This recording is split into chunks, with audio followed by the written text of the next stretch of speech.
Hello, my name is Kenna, and this is my final presentation for ERE 153.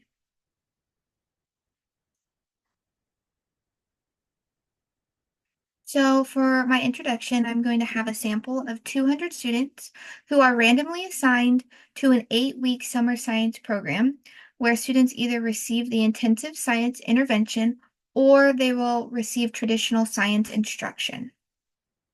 So, some background information. This is an experiment.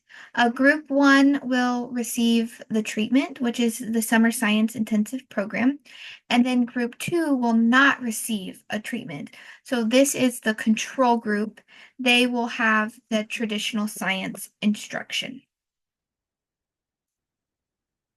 So, the purpose and goal of this experiment is that we want to determine whether the 8-week science intervention has a positive effect on student science scores.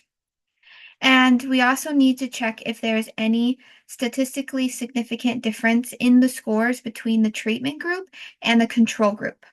So, I will be using t-testing to determine if there is a significant difference.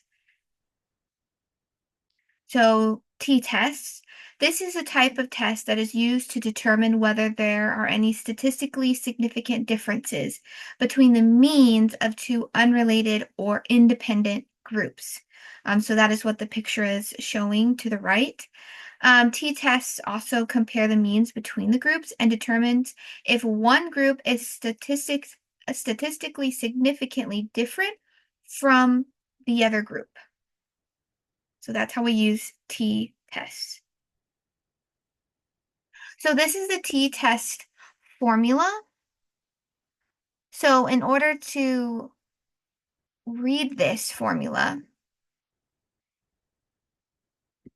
it would be read like this. So the t equals the mean of population 1 minus the mean of population 2, divided by the product of the pooled standard deviation and the square root of 1 over the sample size of sample 1 plus 1 over the sample size of sample 2.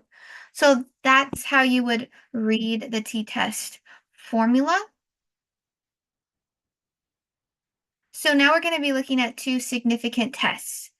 So there's the null hypothesis. So this is when there is not a statistically significant difference between two populations or groups. Then we have the alternative hypothesis, which states that there is a statistically significant difference between the two groups or population. This contradicts the null hypothesis. So if we look at the picture to the right, if the p-value is less than 0.05, there is a statistically significant difference. However, if the p-value is greater than 0.05, there is not a statistically significant difference. So now looking back at the sample of 200 randomly selected students, my treatment group is 100 students who participated in an 8-week science intervention program. And then the control group would be the other 100 students who participated in traditional science instruction with no intervention. So now looking at our data, so the software that I used for this experiment was RStudio, and the data was obtained from Canvas in Module 3.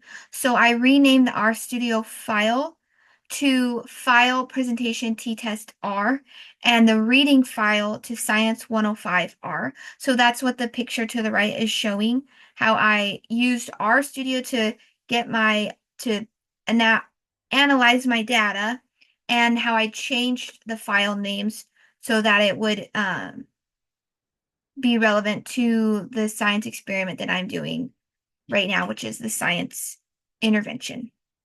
So the steps to access the software and files. So one is you open RStudio and then you open Final Presentation T-Test file, and then you import the Science 105 data file from Excel. So after doing all of that, this was the analysis that I received using the R code. So I have the summary of Science 105, the statistics, and then the summary of analysis.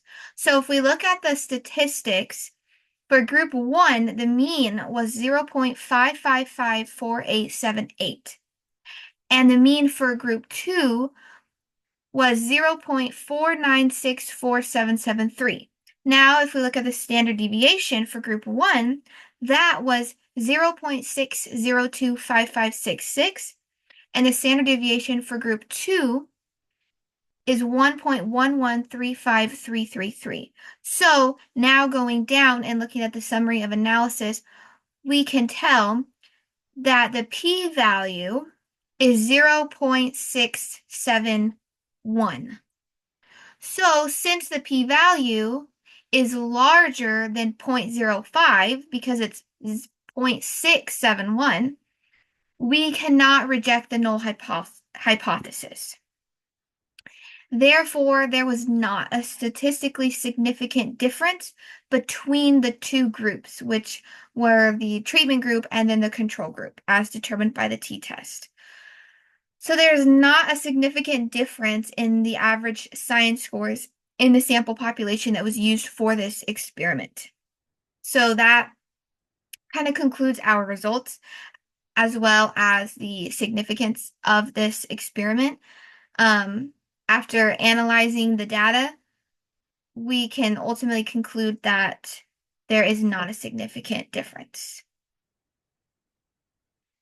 And that is the end of my presentation. Thank you.